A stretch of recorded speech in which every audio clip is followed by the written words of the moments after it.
We anticipate in the next 10 to 12 years, approximately 8 to 6 million Hispanics coming into the United States and 41 million Asians. You have been the majority minority for 400 years in this country. You have been the number 2 population for 400 years. You're going to get kicked out of being number 2. You're going to go down and become number 4. Now, common sense, even a 3rd grade education would tell you, if you didn't get anything when you were number 2,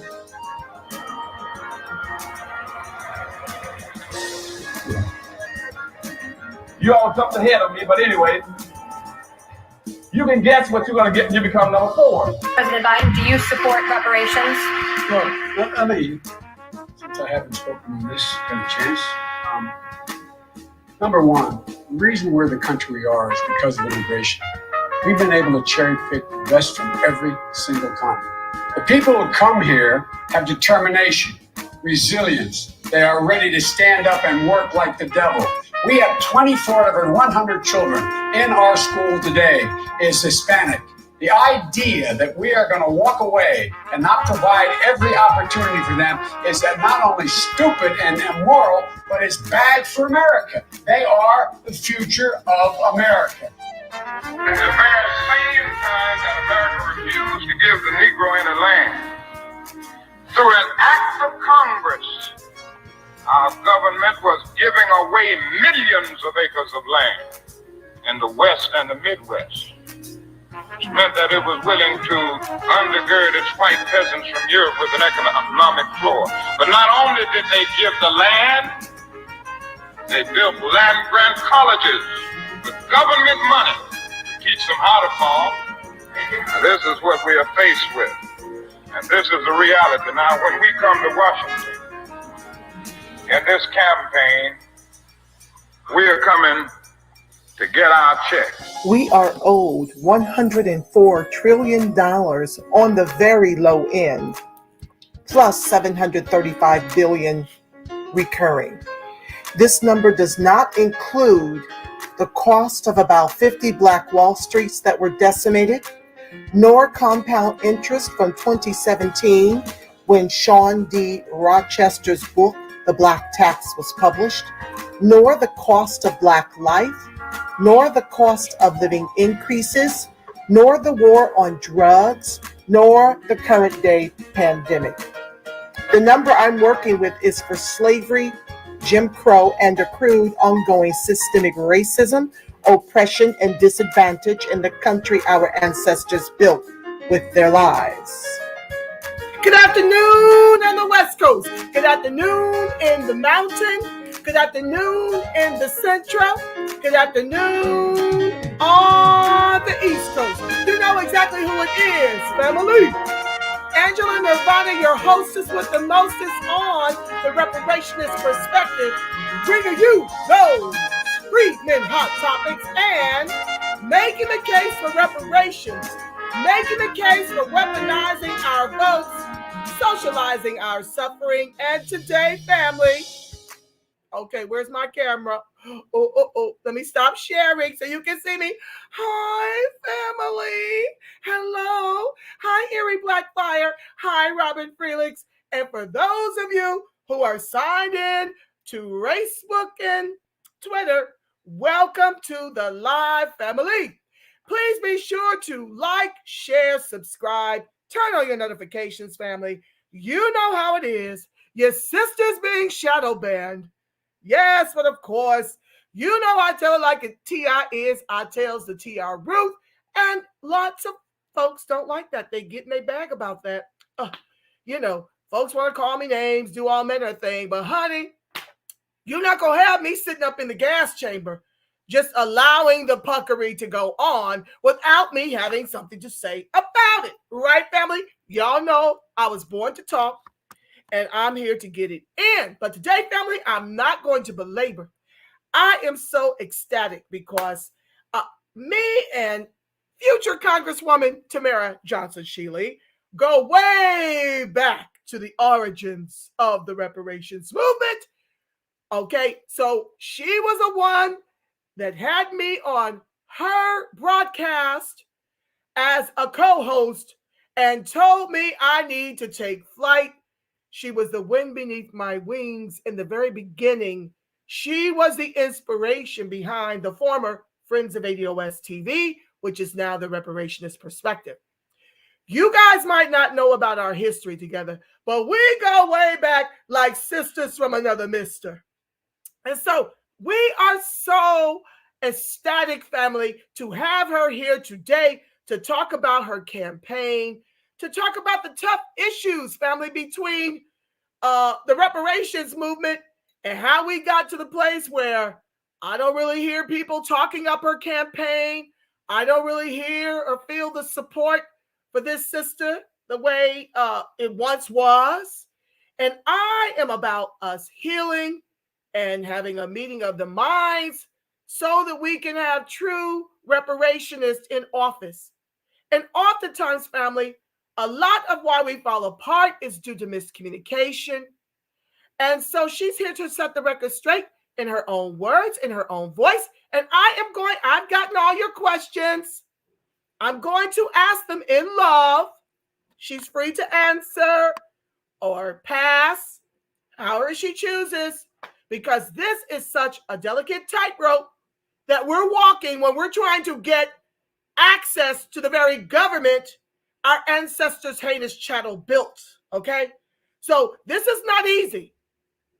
It's not easy for us as advocates and organizers, but it certainly isn't easy for those of us who decide to run in this race. And we need to make concessions for that. It's a lot on this sister, and she's running again to unseat Raphael Warnock. And so without further ado, I introduce to many and refamiliarize with many the incomparable Tamara Johnson-Shealey. Stand by. Let me bring her up. There she is. Hello, hello. Hi, Angela. Good afternoon, everybody. Oh, it's so good to have you here, sister. You're looking like brand new money. You're looking like the congresswoman that you are pushing to become. How I'm you trying. been, my sister? How you doing? How you feeling? How's it going? What's going on? We ain't talked in so long. This is going to feel like one of them talks when we used to have time to pick up the phone. Good afternoon, Angela. Are you frozen? You're frozen on my end, but I can hear you perfectly fine, but you're definitely frozen on my end. Can you hear me? The ghetto. I can see you and hear you, but it's buffering, honey. Let me tell you something. They messing with my channel so tough. I can't listen. It's been a nightmare what I've been growing through between Racebook and ScrewTube. It's a lot, but the show must go on. So if you can hear me, know that I can see and hear you, but you may experiencing some buffering. Unfortunately, that's free. And now I can't hear you, Angela. Oh, Lord, there we went. Let me try to put my Ethernet cable Okay, up you're back. here. You're back. I can hear you now. Can you hear me? I know, but it's a mess. I just put the Ethernet cable in prayerfully and hopefully that will keep us going. But it's been a mess trying to get my broadcast up and out due to the very controversial topics and me pushing, a different Friedman strategy. It's been a lot, and that's okay. We're here now. If it goes out again, just be patient. I put in the Ethernet cable. Prayerfully, that won't happen again. But if it does, just stand by. As long as it doesn't take you off the StreamYard, we're still rolling. Okay? Okay, sounds good. Family, can you share with us? I know that you've been in Clubhouse in different spaces pushing to make alliances with other groups because contrary to popular belief, folks act like we can get this done without white folks. I don't understand why the white folks are the majority and they're making brand new white folks on a regular basis. But our people seem to believe that you shouldn't be reaching across the aisle to make allies of people on both sides. Can you please share about your Clubhouse space and what you're doing to try to massage the white folks to this idea of reparations, what your strategy is. I'm trying to bring some understanding and shed some light on what you're choosing to do with your voice to get us more support for reparations. Well, actually, Angela, you just said it. And I don't talk quote unquote strategy, but yes, I try to navigate. I've gotten kicked off of Facebook, for those of you who may not remember, when I went down, and it was October. I was invited to a Republican event, and I went here in Georgia, and 2 days later, my Facebook account was literally, it just shut down. And I have not been able to get back into it. So that's my personal account, where I really have built, like you, Angela, had built a phenomenal following on that page, and I'm totally locked out of it. However, I still have access via another account that I have to my Tamara for Georgia page. So I am able to post and share there, but I still need my old page back. So just shut out of that. So I've had to figure out what other apps that I could use to navigate. And Clubhouse has been honestly been good for us, good for the campaign. It's given me an opportunity to not just reach white voters, and white people in general, but it's given me an opportunity to even reach Republicans. I can tell you, I was in one Republican room on Clubhouse, and there was some folks in there from the Warnock camp, and they were back channeling me like crazy. Tamara, be mindful. Warnock has people in the room, blah, blah, blah. So it's like, we got allies, and we won't get reparations alone. So it's very disturbing, Angela. I mean, I knew we were going to have this conversation. I kind of knew where the conversation was going to go today, but it's just very disturbing. Let's go back to you and I, 2019, meeting at the ADOS conference, connecting. I realized, you're right, Angela, you have a powerful voice. And I was your cheerleader, like, Angela, if you don't start your broadcast and put yourself out there, I'm gonna scream. So I pushed you and pushed you and pushed you, and you've done it. And I'm phenomenally proud of you, because you are a voice that is recognizable in this movement. You are well respected amongst us. And I'm just delighted that we connected on such a high level and very early in the movement. So you've watched me, Angela. Yes. You watched me from the beginning. When I said, when I was being asked by the movement local to Atlanta to run, and I did. After running 3 times, for those of you who may not know, I've already run for office here in Georgia. I ran for the state Senate 3 times. So I had a political footprint. And when I got in touch, got connected with the movement, it was like they saw something that was really honestly wanted to suppress. I didn't want to run that 4th time in 2020. I honestly didn't, but I knew that the movement needed something more. And if my part of it was to run again, I prayed and I surrendered to what God had put in my spirit to do, and I ran. And to go back to that, Tone, Yvette, I never had any interaction with them. Let me go back. I had, at ADOS conference, I met Tone. And Angela, I'm going to come to your question, because I'm not lost. I just kind of want to take your time, my love. We got 1 hour. I just want to. This is our love to our freedmen reparations movement, and you are very much a fabric of that. So take your time. If it takes a minute to get to your point, we here. Yes. So when I met, I did meet Tone briefly at the ADOS conference. He showed up. I actually hosted 2 nights, the night prior to our event, to the ADOS event there, and the night after I hosted. Angela, I thought we had a great time. I was a bit disappointed, because when I met Tone, I told him, I actually took a picture with him, and I told him that I was very much so considering running here in 2020. And I gave him my card with my contact information on it, and asked him, how could we connect? And Tone told me to reach out to him on Twitter. And I thought that was a little strange. I'm giving you my information. Why would you not give me your information? So I just took it for what it was worth in that moment. So I did go to Twitter, and then that's when I realized he didn't even accept messages on Twitter. So I felt a little slighted in that. Like, why would you tell me to go to Twitter to connect with you when I gave you my information and you told me to go to Twitter? So that was my only interaction with Tone, and that was the end of it. Yvette, I did meet Yvette here in Atlanta at the ADOS Christmas party in 2020, and was disappointed even in my short interaction with her. Very short interaction with her. So honestly, they didn't even know me. They didn't even know me, but I was running with an ADOS on our ADOS platform, Reparations. And when I qualified in 2020, I had ADOS, I have the pictures. I had ADOS Atlanta with me because they were on the wind beneath my wings here to kind of help me get out here and get running. And then Warnock shows up on the ballot in August. Now this was February, March or so when we qualified.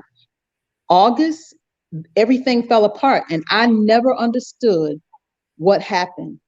And the reason why I tell this story right here, right now, on the heels of your question, Angela, is because this moment in this 2022 race, to me, feels like 2020 all over again. When the movement around me fell apart, it is like deja vu. Like we're doing this same thing all over again. It was August of 2020. They called me up, literally was like vetting me. Like I'm like, man, y'all were with me from the very beginning.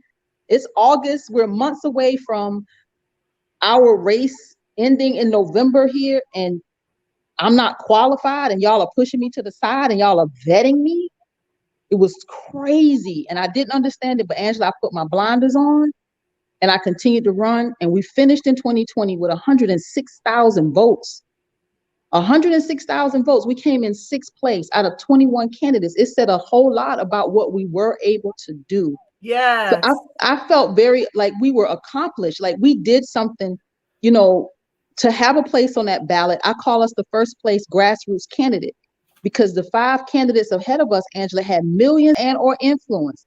We came in with a strong message and a strong presence, and we showed up with 106,000 votes. Now we're back here in 2022, and on the heels of your question, Angela, navigating, we cannot do this alone. No, we have to have allies. We have to reach across the aisle, because to get past, absolutely, Clubhouse has been a good space and a good place. And when I come into these rooms, and honestly, sometimes I feel like I'm not even welcomed in some of those spaces that are ours. I don't feel very welcome. And it is sad, it is disturbing, and I don't understand it. But Angela, I've done what I'm doing now. What I did in 2020 was I put my blinders on. We have 3 months.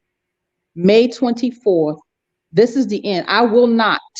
This is not a win. I will not run again. So I'm letting it be known. We got 3 months. I have sacrificed everything I have. The tremendous stress and pressure that is on you as a candidate, and this particular race has been so tremendous for me. I've been sick physically. I'm exhausted. I'm exhausted even having this conversation. I hate that we have to go here. I hate that we are here, and this is not. Angela, you've had a conversation with me where I told you, I said, I just need a minute. I've had to take moments in this campaign to just kind of gather myself and like, okay, breathe, take a break, but get back out. And I'm determined. The type of person that I am, I don't start something and don't finish. Amen. I will finish, and I will finish strong, but it is heartbreaking. And I hope the movement hears me. It is heartbreaking that we are 3 months away, again, a repeat of 2020, and this movement is falling apart. So thank you for the question, Angela. Absolutely. Well, I have to, it takes me back to when Yvette and Tone were responsible for destroying me and Marlon Aldridge's super PAC. Remember, Friends of ADOS PAC? Mm-hmm. And I remember you being there for me when I wanted to throw in the freaking towel. Mm-hmm. Here I am, having invited them into meetings, into spaces where they could weigh in on our desire to get candidates like you to get backing and funding for candidates like yourself. We had quite a few back then, but no one was running for the Senate, like the U.S. Senate, like you were. To my knowledge, to my memory, we had some local things going on.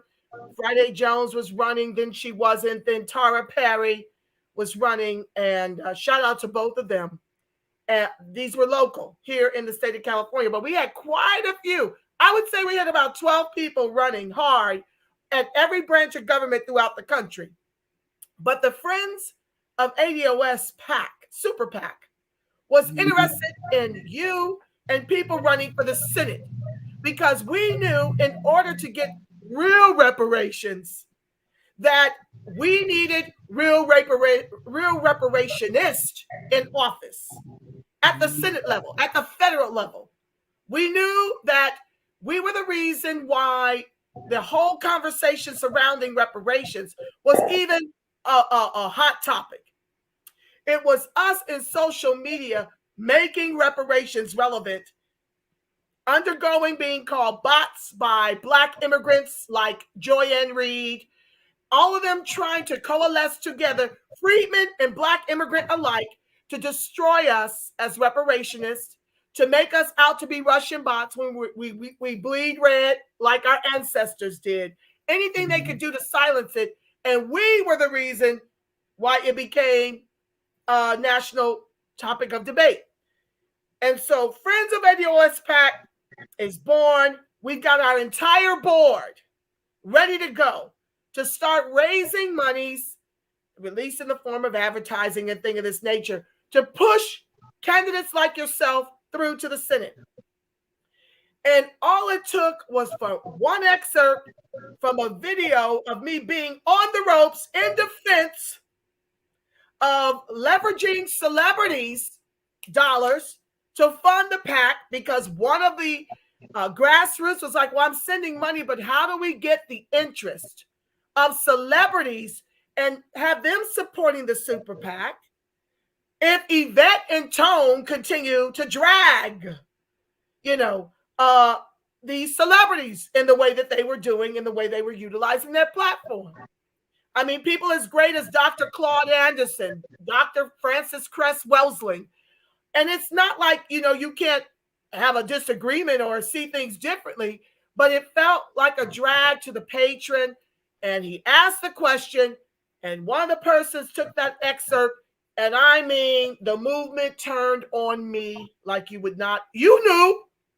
You were there to help dry my tears, to help pour into me, to encourage me to keep going. After Yvette bought myself and Marlon Aldridge on that show and dragged us for filth, and then finally says, well, I don't want that for my movement. A movement, oh, by the way, that after years of me and others asking what's the solution, she told us to go out to be the solution. We became the solution, and she went about decimating our efforts. And I say to you, I went all the way over the river and through the woods to say to you what you told to me. Now, I'm paraphrasing, of course, okay? But this is what I heard. You cannot afford to give in, to give up, nor to give out. You are here for freedmen. I heard you say, I recognize your gifts and your talents as a co-host on my broadcast, and you cannot afford to lay down and throw in the towel, because you are a rising voice in this movement that is needed. Your passion for your people, your love for your people, your authenticity, your brand, the world needs to know who you are. You need to keep going. And it was because of you, Tamara Johnson-Shealey, that the reparationist perspective, it morphed from Friends of ADOS to the reparationist perspective. And it allowed me to align with other grassroots throughout the country to fight on behalf of freedmen. Thank you, Robin. Yes, it was you. Nobody knows that you were the one I cried to. I was bawling like a baby in knots. My stomach was in knots. And this movement, the people who called me friend, betrayed me. The movement was the Judas. And they went alongside of Yvette and Toe until the day of reckoning, sis. Mhm. When it happened to them, now we're friends again. So I said, Denise Jarrett, Echo Hair Braider, she said, you both should keep going. Amen. I am telling to you who sold into me, keep going despite the haters, despite it all, sis. When God gives you a gift, you don't let these morons who are grifting off of reparations without a single policy, you hear me, who want to take credit for the work you did, and many others in the grassroots did. We've all had to break off and become our own entities because of what those two single-handedly did to this movement. And so I'm, like Denise Jarrett said, we can't, I'm telling you like you told me, we cannot afford to give in, up, or out. When you continue to stand in your truth and your love for freedmen, it don't matter what this movement does. It don't matter what they call you. It don't matter what they say about you, because you know the truth of you and you know what God told you to do. And guess what? This happened to Martin. This happened to Malcolm. This happened to every revolutionary that stood up and stood out against the odds. Our own people turned against them too. And they knew how to broaden their horizon. You see, I can't do what you can do in them spaces, because I'll be done cuss the white person out. God,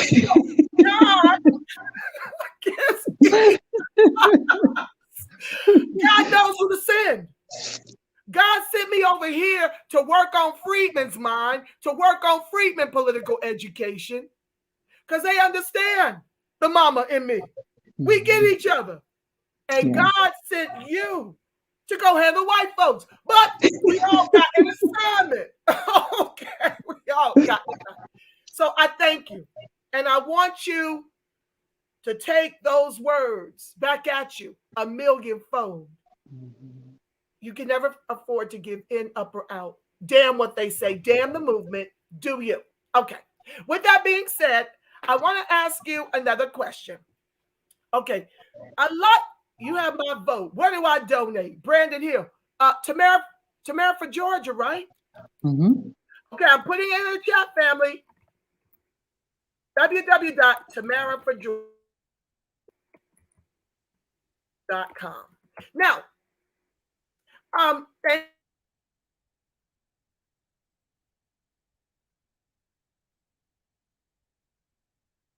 I can't hear you, Angela. They're messing with us again, sis. They're messing with us.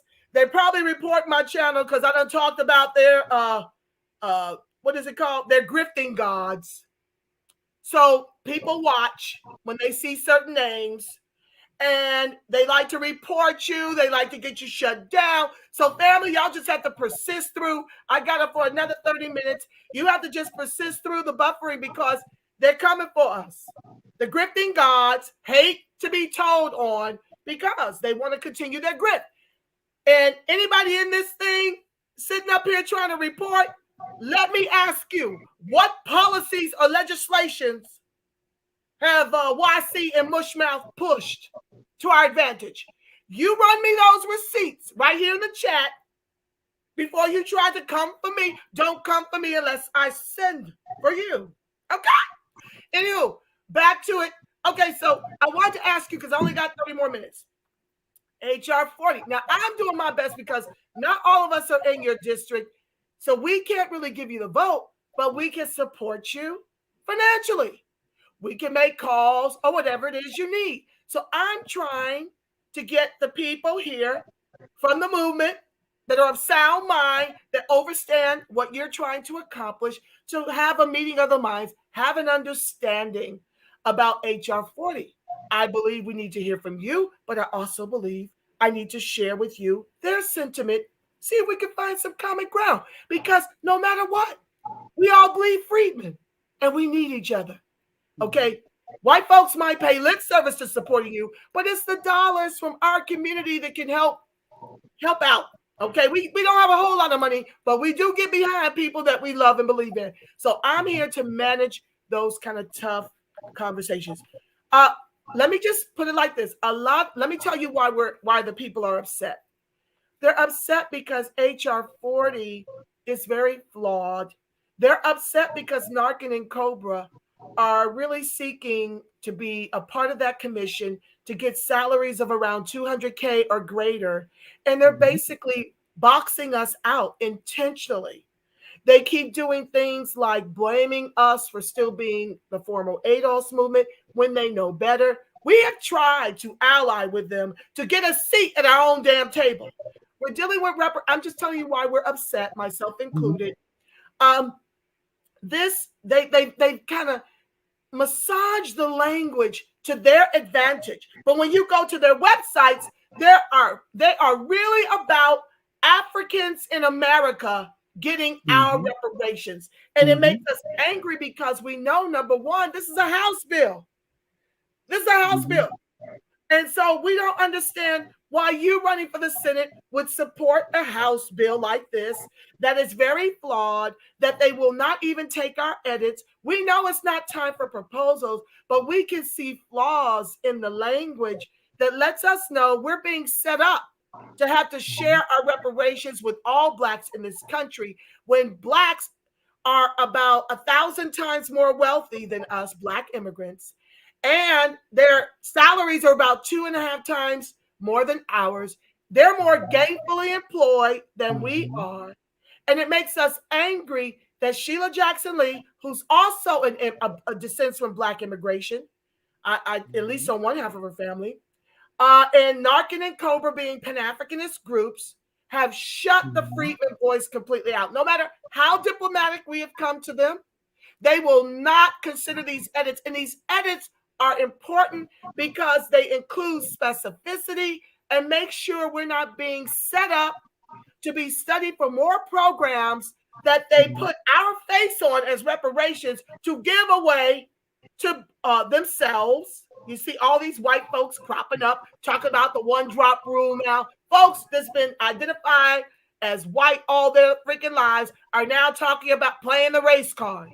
And we're sick of immigrants and white folks alike playing the race card when it benefits them and playing the white card when it benefits them. So when we see an HR 40 that is flawed, that flattens Blackness like African Americans, we have problems with that when you won't allow us to put freedmen in there because we know that we're direct U.S. descendants of U.S. chattel slavery. So I get my people's frustration because it's some of the things I honestly am frustrated with as well. Okay. And so I wanted to hear from you, your position, because that's also a place where we've got some tension. Could you please share? Yeah, and if you haven't seen my tweet from yesterday, I asked that you go and see my tweet. I was interviewed yesterday and this was free media, and I was excited that this radio station that is pretty popular in the Atlanta metro area wanted to have a conversation with me on location in front of Ebenezer Baptist Church, which is Warnock's church. One of the questions, and that's in my tweet from yesterday, one of the questions that he asked me was about HR 40 and S40. Now, and that is my fight with Warnock, that he has not even addressed reparations even on that level. I am very clear that HR 40 has issues. We're clear, but we can't throw the baby out with the bathwater. We have 3 months, and Warnock hasn't even addressed that. He won't even say he supports the study of a reparations initiative. Let's just start with the most basic level. It's levels to this movement. It's levels to our action as activists. There's levels to this. But what I think the movement doesn't understand is that Georgia is eating baby food. Y'all eating steaks. Georgia, I was in the store just Friday. Anytime I go anywhere, I'm campaigning, passing out cards, talking to people. I was in the store. I handed this lady, well-dressed. I'm sure she was an educated woman, and I'm sure she was a smart woman. When I handed her my flyer and it had reparations on it, she said, "Oh yeah, I see you have respiration on here." Respiration. So my point to you, and that's not the first time here in Georgia I've had somebody a card or had a conversation about my run, and they don't even know the word. I had a gentleman older than us, Angela, pull me aside in 2020, and he asked me, he was like, "Tamara, what is reparations? I don't even know what it is." So you're asking people who don't even know what this is, can't even pronounce it, to understand it on the level that we as activists understand it? No, we're not there. Georgia is not there. We're still educating. I just came into the movement in 2019. So I had to be educated, and I had to, learn and catch up and be where we are. But the masses of us are still not there. So the frustration with me, when all we have is 3 months until this race, and people don't even know what reparations is, can't even say it here in Georgia. Come on, y'all. The anger is at me is unwarranted. Like, it doesn't make any sense at all. Warnock won't even address reparations. He won't even address it. So that tweet yesterday, that it is our ammunition. This is our rock and our slingshot is reparations. It's all we have. So you want to throw that away, kick me to the curb for what? On the other side of this, to go fight in Cobra and NARC, when we got an opportunity right now to be in Congress and we could throw the whole damn thing in the trash? Come on, y'all. Let's talk about timing. It's timing. We got 3 months. Let's stay where we are. Let's work on what we have. We got to do this and that. That's what activists do. We're addressing this and that at the same time. But don't throw away this campaign, and don't throw away HR 40 yet, because it's all we have. Thank you for that response. Let's see here. Denise Jarrett, Echo Hairbraider. Hi, love. Do you all have language for a new bill that can be a companion bill in both the Senate and the House? We can have served. Strong Flower, I see you. Okay. Catalan M, I see you. Thank you for joining the live, my loves. Please like, share, subscribe, turn on your notifications. I'm being shadow banned. I put Tamara's website where you can go donate to her campaign in the chat. TamaraforGeorgia.com. Okay, back to her question. It scrolled up when other people were commenting. Okay, we can have several bills at one time during any session. Can you speak a little bit on S40? It's the same as HR 40. Yeah, it's the same bill. It's the same bill as HR 40. It's just S40 in the Senate, and Warnock has not co-sponsored even that. So that is not my fight. If the movement wants to do that and work on that, I have 90 days. We got 3 months, y'all. 3 months, and that's not my fight. I'm going to stick and stay in my lane. I'm going to continue to run and educate people on what reparations is at the most basic elementary level. That's where we are here in Georgia. Okay, thank you for that. And one last question before I pray us out. Well, I'm going to try to get to a couple questions over here too, and a couple of comments so we can have an exchange. These are my co-hosts. Hi, y'all, in the chat. And for those of y'all that are watching on Facebook and Twitter, if you want to join in the exchange, you must do so from ScrewTube at the Reparationist Perspective channel. Anywho, okay, my last question before I get to the chat. Many of us are looking at immigration. We're looking at the Democratic Party, and we're feeling, myself included, Catalan M will support Tamara and Marcel. Woohoo! See? All right now. See? These things work. Okay. We're loving it. All right. Me too. Okay. Me too. Many of us are pissed. Now, I have been pushing for a closed border voter strategy. Closed border Congress, including Marcel Dixon. I wasn't really sure where you stood on immigration, but we are hotter than fish grease. myself included, I speak for me too, with the Biden administration flooding the country with illegals and refugees and giving them the bag because, of course, you need to make them whole. You need to make them whole if you want them alive to go and vote for you. They're pretty much buying the vote while about to attempt a war with Russia to go over to Ukraine to protect those borders while our borders are just wide open for if you get over here, it's a good lotto for you because you get our tax dollars to make you whole while we as freedmen suffer the highest rates of unemployment, underemployment, COVID deaths. I mean, you name it. We're being squeezed from all directions. And as Dr. Claude Anderson said, if you think you didn't get anything, and I'm paraphrasing, as second-class citizens, as the second largest group in the country, when they flood this country with 100 million immigrants, you really ain't got nothing coming. Because what they're now doing is putting Black immigrants that may look our complexion into that Congress. They're scrubbing their backgrounds so you can't see their lineage. You can't see that they're first gen. And you've got freedmen that are literally retiring from the CBC, from Congress. They're retiring and endorsing these descendants of Black immigrants. Hispanics are taking it over. Even Joe Biden at the top of my show, you heard him talk about immigrants built the country, lying. And this is our most imminent threat. Yes, we need to fight for reparations, but I'm telling you right now, that's way off. I'll be lucky to see that in my lifetime.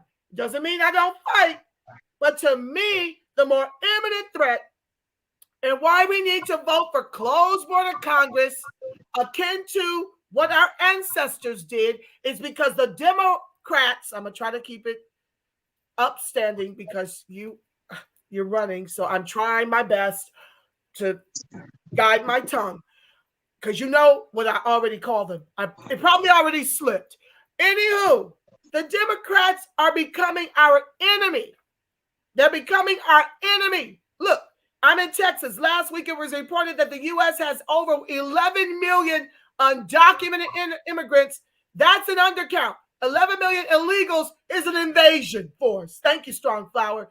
This is what we're feeling as freedmen, that they are weaponizing immigration against us to ethno-genocide our people to as few in numbers as the Indians. And it's my belief, me speaking for me, that they're doing this so whatever reparations they have to pay, it'll just be so little that it'll be inconsequential. Folks like us who are fighting may or may not even survive it. We'll probably survive it, but the poorer ones of us will not survive this. We'll be the ones that get what little crumbs come of it.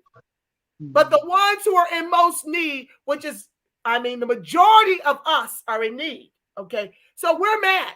And I've been pushing a closed border Congress for midterms because staying home is not effective. Voting third party is not effective. I want the Democrats to see us give them the middle finger the way they've used us as the mules since FDR to keep them in power. And now they're giving us their blue asses, their blue butts to kiss. And I'm here to tell you, I am fed up. I'm fed up and my people are too. With all that being said, what's your position on immigration? So here's where, if we are thinking strategically, here's where we marry immigration to the reparations movement. So if prayerfully this is a victory in this primary against Warnock, that's not, honestly, right now here in Georgia in the primary, that's not going to move the needle, the immigration. However, here's where we think strategically. When we get past this primary election, my slogan for the general election is reparations will make America great. So here's where the closed borders and having that conversation with these closed border candidates, these Trumpers, these Republicans and these Trump supporters here in Georgia, that will be our ticket with them. And I am more than happy to have that conversation with them and move that kind of needle. So yeah, but it is strategy, and that is why we have to walk it out. I know we're anxious and we want to see everything happen all at one time, but going into the general election, that is honestly, we marry reparations to making America great, and that is the glue that will do it with immigration. That's interesting. So do you like my strategy for voting for closed border Congress? And Georgia will love that. These Trump supporters here, these Republicans that we're gonna have to have a relationship with in order to win the general election. Absolutely. You got my wheels turning. I never thought of it like that. Thank you. I'm gonna meditate on that. Thank you. See, we just gotta walk it out, and this is where the movement can't get frustrated. It has to realize that there's steps to what we're doing. There's levels to this. There's alliances that we could, they will love that. Georgia, oh yeah, that's a mean strategy, Angela. I'm gonna call you, girl. I'm gonna call you because I'm working on some things. Yeah, I'm gonna call you.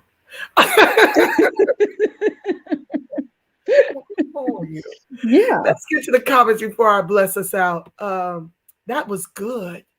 That was good. See, I've been looking at it like I don't give a damn about the Republicans. This is my Freeman voter strategy. But I might be able to make some allies and get reparations on the red-hand side. Ain't that interesting? I never thought of it that way. Reparations will make America great, Angela. That is our slogan. Make America great again. Yes. Well, great for the first time because it ain't ever been great. Yeah, I usually keep the again part off. Just reparations will make America great. I like that, girl. I'm so glad. Aren't y'all glad I had her over here? Look, we're clearing things up. This is what we need to do instead of throwing each other away. Imagine if y'all were successful in throwing me away. Okay. Where would y'all be? Listening to CNN. Okay? Which is lying to you. You be listening to blue folks who are lying to you to get your vote. Now, I can include Tamara in my voter strategy. So, the new Freeman voter strategy. Closed border Congress, including Marcel Dixon to replace Coon Clyburn in District 6, South Carolina, and Tamara Johnson-Shealey to replace Raphael Warnock because she understands the strategy, family. She understands why we must close the borders. No, I'm clear about that. We good. Okay, so I'm going to be driving that because I've been driving it for myself before knowing where you stood. And now that I know, let's get it. Let's go. 90 days to the victory, family. Please support her campaign. Okay, great. So let's look in here and then I can pray us out. I want to play something from Dr. Claude Anderson before I let us go. You have my vote. Okay, we did that one. If you're in, what's your district, love? Statewide. It's all of Georgia. Oh, my God. That's right. It's not Georgia Senate. It's the statewide. Oh, my God. Y'all can vote. If you are in Georgia, get out the vote for Miss Tamara Johnson-Shealey. And y'all need to make this go viral. Y'all need to share this. Y'all know I'm being shadow banned. I need y'all to push it out.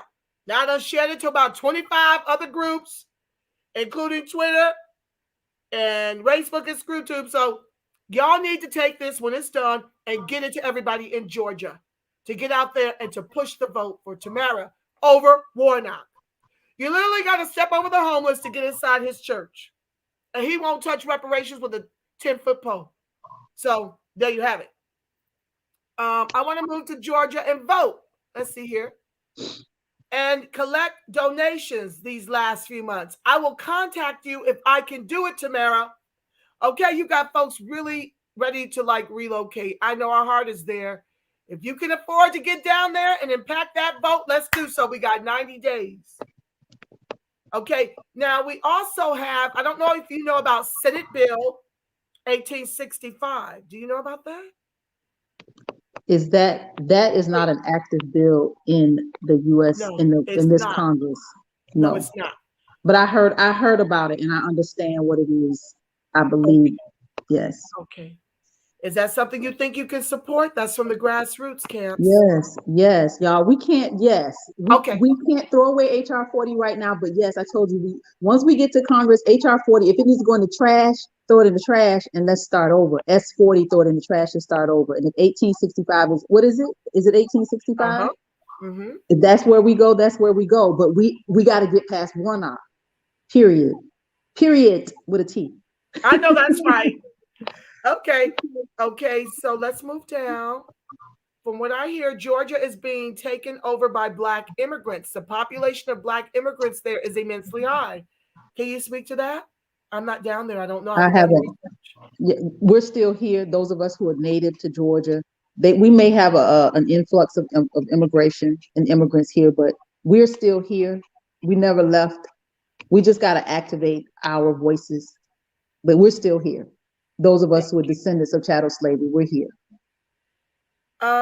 Can't recognize the word reparations. It's not an accident that the public schools have been dumbed down, says Strong Flower. You're right. Yeah. Let's see here. Catalin says she's going to support you and Marcel. Now, you have to understand, we need full-chested reparationists like Tamara and Marcel in Congress. Okay, so we need that to happen. We've got Somerville out here who also supports reparations. The challenge out here is that we're predominantly Hispanic.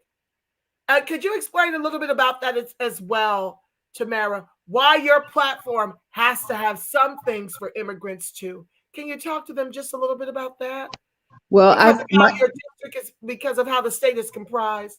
Well, it says specifically that we will address the needs of those of us who are descendants of chattel slavery before we address immigrants. So I'm very specific about, the order of how we will move it, and again, this is the primary here. So Georgia is unique in the primary. Let me just share this with you.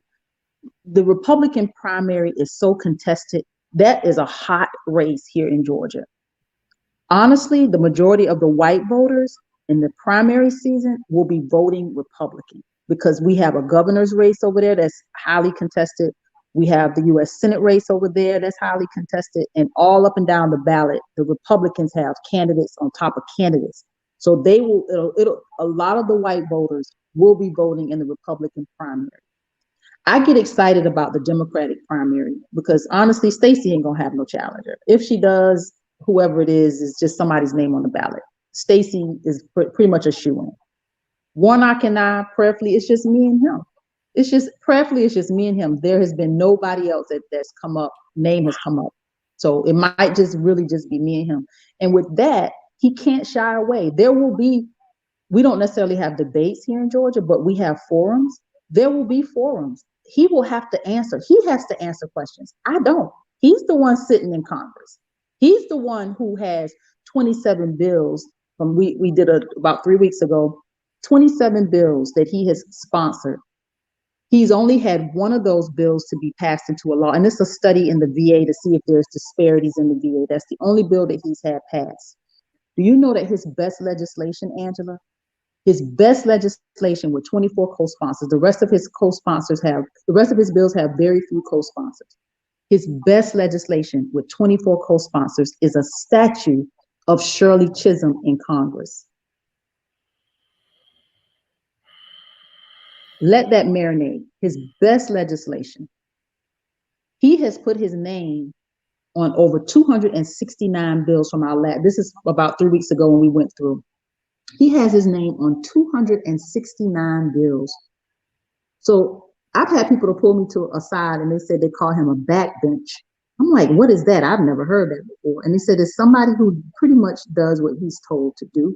He's just a rubber stamp. He's there putting his name everywhere they tell him to put his name, but he has no support for the few bills that he has, and his best legislation with the most co-sponsors is a statue of Shirley Chisholm in Congress. Isn't the same true for Clyburn, who wants Lift Every Voice to be a national anthem?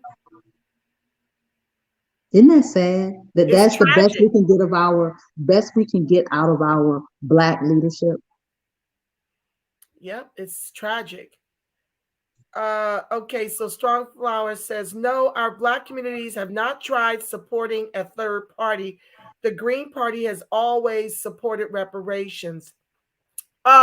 Yes, we have, Strong Flower. I voted Green in the last election, and I voted Green prior to that. Okay? And the bottom line is this. You're dealing with a two-party oligarch system. And while Green Party is in support of reparations, guess what these two parties will never allow? Them to be relevant. They'll never get to 5%. And it is time for us to stop giving a damn if we're called Trump supporters or whatever the hell, because nobody comes for the jugular of the other groups who look out for their best interest. Nobody comes for immigrants who vote blue no matter damn who when they're less than 50,000, because our tax dollars are supporting their entry and their survival and thriving and flourishing in the country our ancestors built with their lives.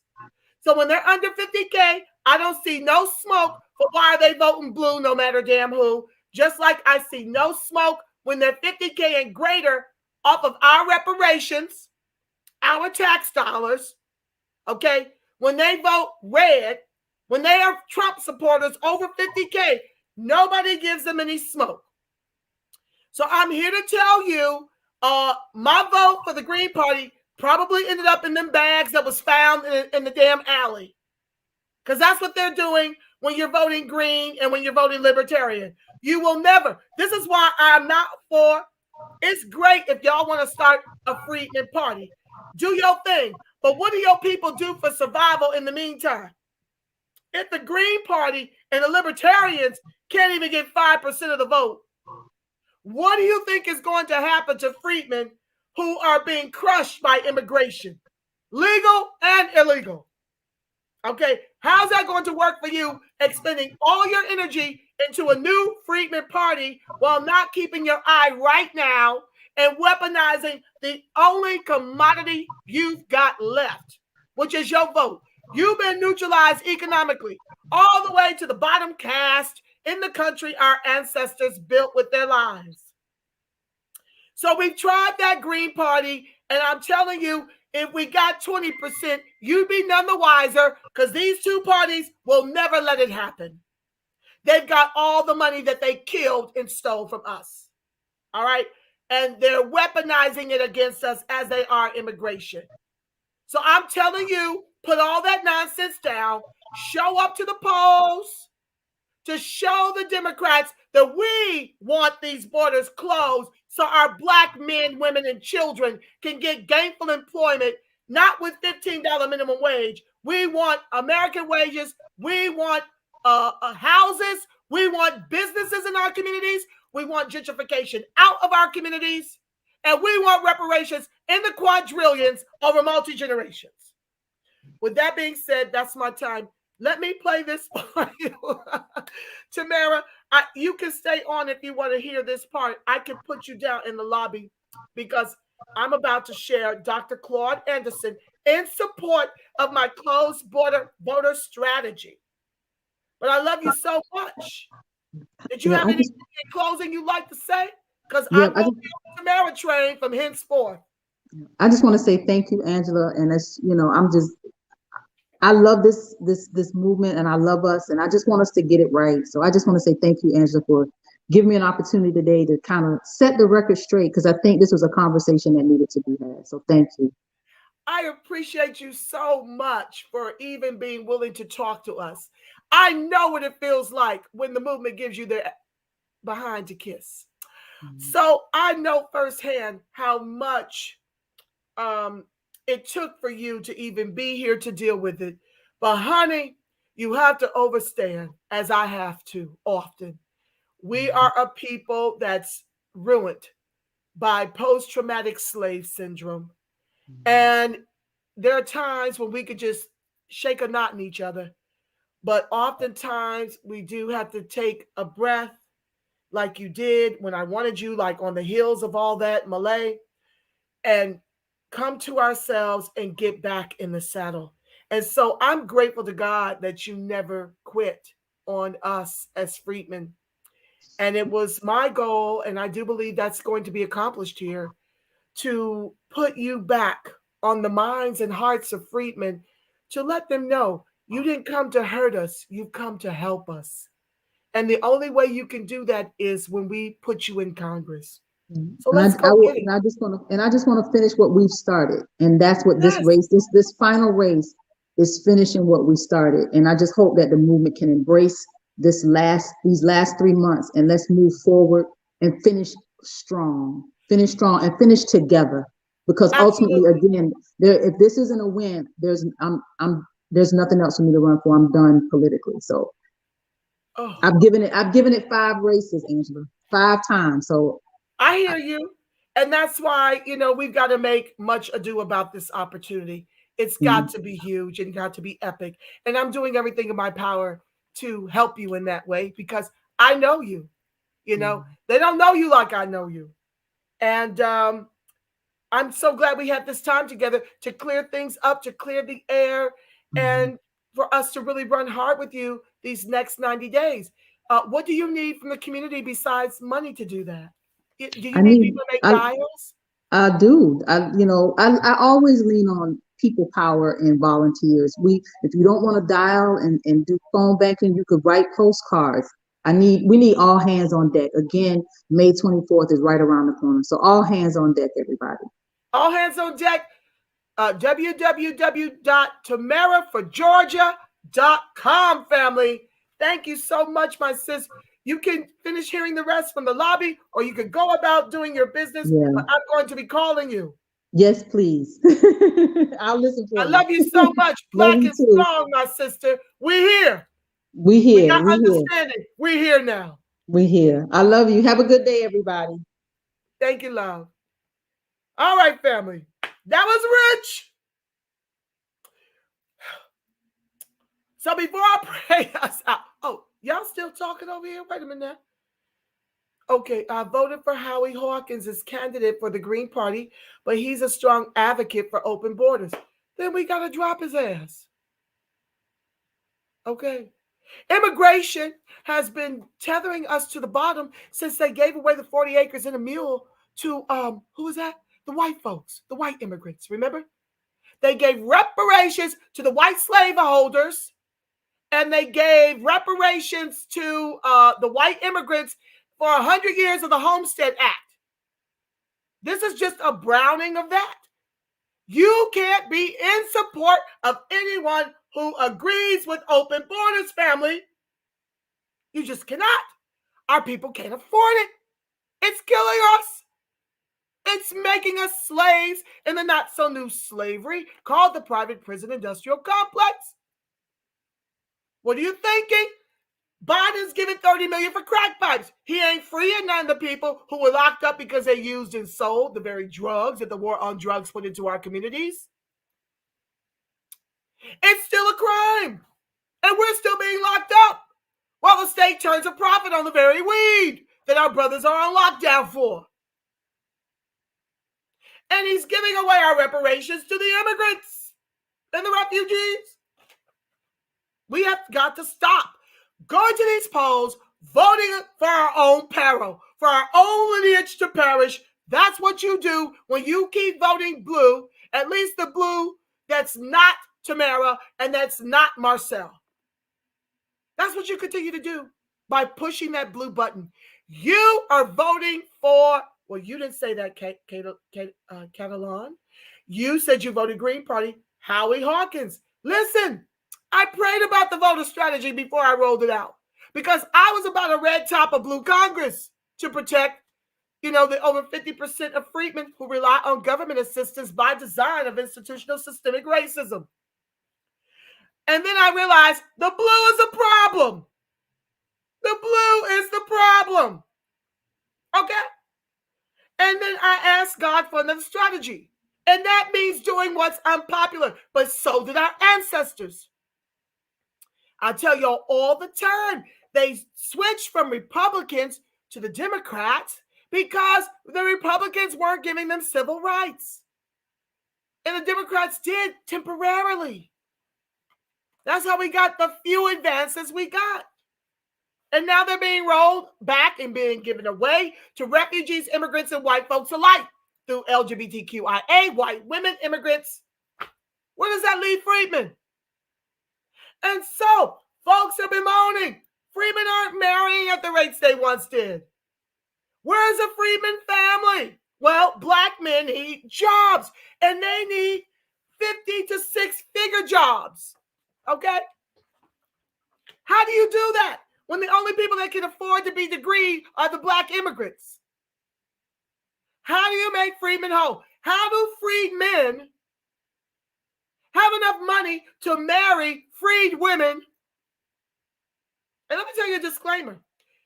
I get sick and tired of folks sitting up here acting like, oh, you're crying for welfare. Oh, you're crying for a handout. See, these are the kinds of people that make me want to lose my entire religion. Let me tell you right now, I'm educated. I've got a ton of experience in the workforce across industries. I want for nothing. I live a 20-minute walk to the beach in a condo that's doubled in value. Okay. I don't need a handout. I don't need welfare. That's not my story. But I do need that debt that is owed. You know, like you owe to your creditors. I need the federal government to pay this debt in the quadrillions over multi-generations, so my people can get up off the bottom as the anchor of this country's capitalism. It's time to trade places. If capitalism is what you into, my people have held it down for 500 years. It's time for someone else to take that anchor. And you see, as a child, I always despised a thief, a cheat, a liar, and injustice. Injustice was the biggest stick in the craw. It was the biggest. I hate injustice. I despise it. I detest it. It bothers me. So as a child, I grew up wanting to do a couple of careers. One was theater arts and one was a lawyer. Well, now, I litigate on behalf of the doctors who treat the injured workers of Southern California. But it's that thing in me, that lawyer in me. Probably should have been born a Libra. The scales. And what I see the Democrats specifically doing to their base called freedmen is unconscionable to me. And so I use my voice in this way to fight for justice, to fight for the debt that is owed, not just for slavery, but for Jim Crow and accrued ongoing systemic racism, oppression, and disadvantage in the country our ancestors built with their lives. So I had to do that disclaimer because I'm sick of folks treating reparations as if it's welfare. That would mean it would go predominantly to white people who are predominantly on the welfare rolls, okay? We've been pulling ourselves up by our bootless straps, but we can't fight every damn body, like Dr. Claude Anderson said. And now they're setting us up to not only have to fight white folks, we got to fight immigrants too, just to thrive. And I'm not here just to thrive.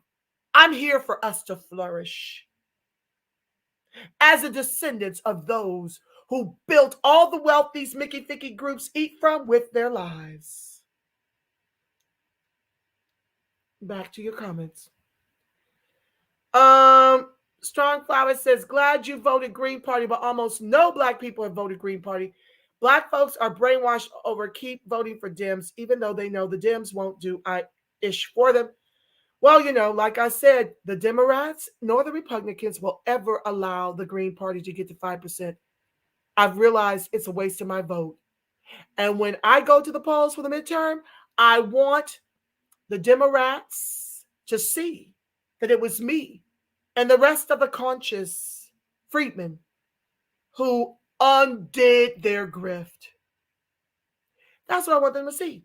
I'm not afraid of being called a Republican supporter, a Trump supporter. This is my strategy to help freedmen get up off the bottom of the Titanic. I'm not throwing away no more votes on the Green Party. That will never make 5%, because you saw during 2 primaries, the Democrats steal it from Bernie Sanders. And the election is still in question as to whether or not they weaponize COVID for these mail-in votes to steal the current. Because as you see, O'Biden and Kabami's numbers are in the toilet. And they're losing support, although way too slow for my taste, from freedmen. They're losing support. Okay? So, anywho, that's clear to me that although 87% of our electorate went to the polls to vote for them, there was a lot of folks that were in opposition to them, and there they sit up in that White House. I'm just saying, IJS. Love the strategy, Angela and Tamara. Me too, Catalan. I hope, Caitlin, I hope I'm pronouncing your name correctly. Black people have got to get over their Stockholm Syndrome attachment to the Democratic Party. Strong Flower, you're absolutely right. It is Stockholm Syndrome, and all we can do is use our voices as a part of the new Black media to try and break up the love fest, because they're literally voting for the ethno-genocide of our very lineage. Far too many are not politically educated. Well, I'm doing my best over here to educate as many who want to be educated. Perfecto, Chico. I see you, fam. Good luck, Tamara, says Strong Flower. Black people cannot afford to be divided by political parties which exist to keep everyone divided anyway. Strong Flower, it's about what is in the best interest of freedmen. And I'm saying close the hot damn borders to legal and illegal immigration. That's our number one threat. Our Black men can't get jobs, and our kids are being set up to the preschool to prison pipeline. So that's our most imminent threat. And if we don't get on cold and move as a monolith on that one point, you'll only have yourselves to blame if you continue voting blue. It won't be like you didn't know. You just clearly chose to help in the ethno-genocide of your lineage. Perfecto, Chico. I love your passion. I support you, us, 100%. Perfecto, Chico. That gets a highlight on the reel. Thank you, family. I love you, right? Black and strong, baby. Yes, I do. Strong Flower at Caitlin M. 90% of Americans favor a barrier along the border. We all know immigration is a problem. Unraveling this country, Howie is not the Green Party. Well, I'm here to tell you, if Howie is for open borders, he is the Green Party. It's a reflection of the Green Party. We can't make Howie the president. He believes in open borders. Might as well keep Biden in charge. Let's go down. Oh, I love you too, Perfecto, Chico. Strong Flower, agreed that majority of Americans want to close the border. Freedmen have to focus on stopping all forms of immigration. Absolutely, Catalan. I hope I'm saying it right. That's our job. Because guess what, family? White folks share hundreds of trillions of household dollars that they killed and stole from us. So, of course, they don't mind bringing in as much immigration as they can. They just don't want to be on the bottom. I've shared with you guys statistically, the white high school dropouts are more gainfully employed than college degree. Okay? Let's keep it a buck. And even when we do have college degrees, we're about 70K to their 150K. If we get a graduate degree, We're about 125K. Today, 350K. Y'all got to wake up. Immigration hurts freedmen. And like Trump or hate him, the bottom line is he was building that wall and kept immigration out like that. That illegal immigration wasn't messing around when Trump was in power. That inadvertently helped freedmen. So, 87% of our electorate chose to unseat Trump, the would-be boogeyman, because of his racist tweets and asshole country comments about Africa, over making sure our lineage can flourish. So I'm not voting Republican because I necessarily like them. I'm voting to close these borders so that our lineage can flourish. It cannot do that. Dr. Claude Anderson been telling y'all this for a bazillion years, and y'all chose not to listen. That's how we got here. Okay.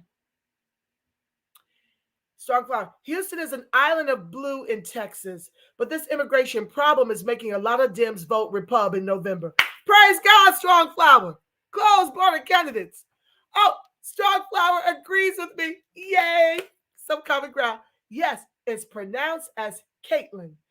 Caitlin, my love, thank you for that pronunciation correction. I appreciate you so much. Okay. Do I want to hide the current comment? No, I love it. I'm going to keep it up while I play for y'all Dr. Claude Anderson in support of my freedmen voter strategy. Hey. Hold on. It's edutainment over here, y'all. I love the clown. I have a good time with it. Let me tell you something. It beats crying. Because that's what I feel like doing more oftentimes than not. Okay? All right, family. Let me play Dr. Claude Anderson supporting my freedmen voter strategy. And then I'm going to pray us out and play the outro. Okay? Stand by, family. Welcome to the live. Please like, share, subscribe, turn on your notifications if you feel so compelled. Please bless the broadcast. It helps me to keep coming back regularly, okay? Helps me to educate the masses and to advocate for freedmen. Oh, this week coming up, family, before I forget, we've got the California Task Force meetings. Hey, on Wednesday and Thursday. And you guys know I'm going to be the first one in the queue. Tell it like a TI is. Tell the TR roof, okay? I'm going to be in that chat. So if you don't hear me, it's because they won't allow me to speak. They will have officially censored and silenced me. If you don't hear me within that first hour, that's what has happened.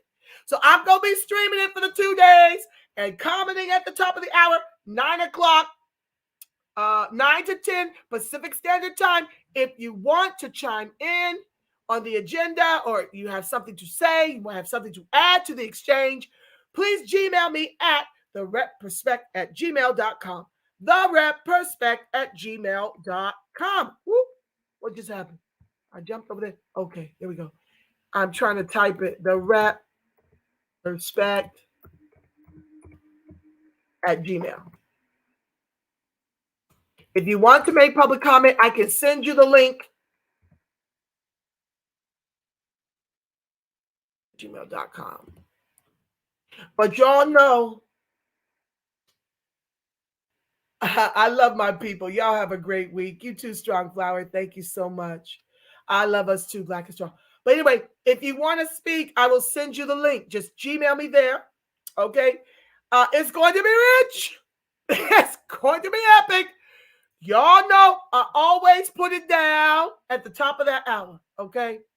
So I'll be in the queue and I'll be streaming both days, both segments. It's going to be lit. Okay, back to Dr. Claude Anderson. I'm really going over. It's like 1:20. I don't really like to give y'all long shows. I know how y'all's attention span can be. Okay. But you got to listen to it. It's rich. Dr. Claude Anderson. Oh, it just makes me happy, joy. Okay. So let's play it. Share. Okay, I have to back it up a little bit, y'all. Oh, I always do that. It's so hard to get it right. Oh, that's too far.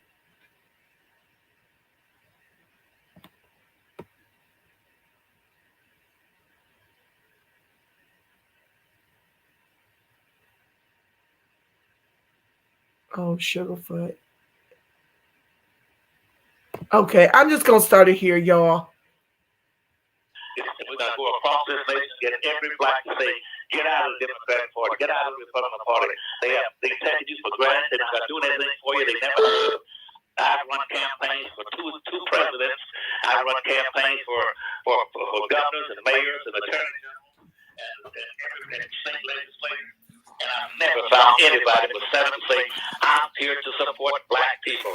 And I do it because I've got into better sense. I've done this for 60-something years, and I'm going to continue to do it until I die. And but I'm trying to show you how to cut it short. So this deal strictly with the material evidence and black people put into a protected class. Secondly, get you a national black party. Get you a national black party. And three, that you don't take anything that does not relate to money and resources and opportunities. Civil rights and social integration are divisive things that would split you up and divide you. Stay away from social integration and civil rights. Those things cannot help black folk. They have been taken over now by immigrants coming to this country.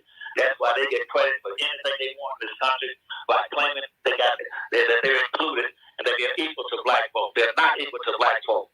Black folk only control 1/2 of 1% of anything in this country. That's exactly where you were at the end of slavery in 1863. Get away from that and say, no, we want tangible, measurable things. And you start with right now with Biden. Biden right now got in the office because of black folk. He's already said he and Harris that they'll never do anything for black folk in terms of reparations and other things. Do not vote for anybody who will not support black folk. I don't care whether it's the highest, lowest officers to the highest officers. Don't do it. And you vote strictly as a block. So, Dr. Anderson, can I ask you a question about the voting strategy?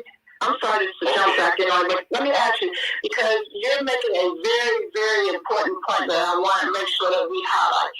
That you said do not vote for anyone who's not in favor of black interests. We right now are pushing a closed border state. We are now pushing closed borders, period, because that is an absolute imminent threat when it comes to our community. And that is our voting strategy as we move forward into the midterm election and then to the presidential election. How do you feel about the closed border strategy? I'm totally in favor of it. From the community level to the national level. You set aside your property and make you build your community and you market and close it. Market and close it. Just like the agencies, they mark Chinatown. Thank you. Everybody mark their town with us. Across this country, you can find a little Korea, a little China, a little Howling, anything. You can find. I'm so glad he's still alive. Absolutely. So I'm sorry, Dr. Anderson. Okay, guys. You heard it. You heard it for yourself. Him in support of my Freedman closed border voter strategy, including Marcel Dixon to replace Coon Clyburn, District 6, South Carolina, and Tamara Johnson-Shealey to unseat Raphael Warnock, who is not a reparationist. There you have it. And with that being said, family, the light of God surrounds us. First of all, before I go there, thank you, everyone in the chat, as my illustrious co-host. I appreciate you so much for the hearty exchange. You make the broadcast complete. The light of God surrounds us. The love of God enfolds us. The power of God protects us. And the presence of God watches over us. Wherever Freeman and his allies are, God truly is, because family, you are the face of God. You are the voice of God. You are the body temple of the Spirit of the living God, family. If nobody's told you today, family, know that I love you black. And I love you so strong. Until we meet again tomorrow, family, you make it a beautiful, God-inspired rest of your Sunday. I'll definitely see you tomorrow. I got to build my week out. Yeah, we got a lot to talk about, family. It's just so much going on. I'll see you tomorrow, probably around 3 o'clock. Oh, we have the day off tomorrow. I'll definitely see you tomorrow, family. Until then, I'm sending you a ton of peace, love, and reparations. Family, let's get it. Let's go. I'm out.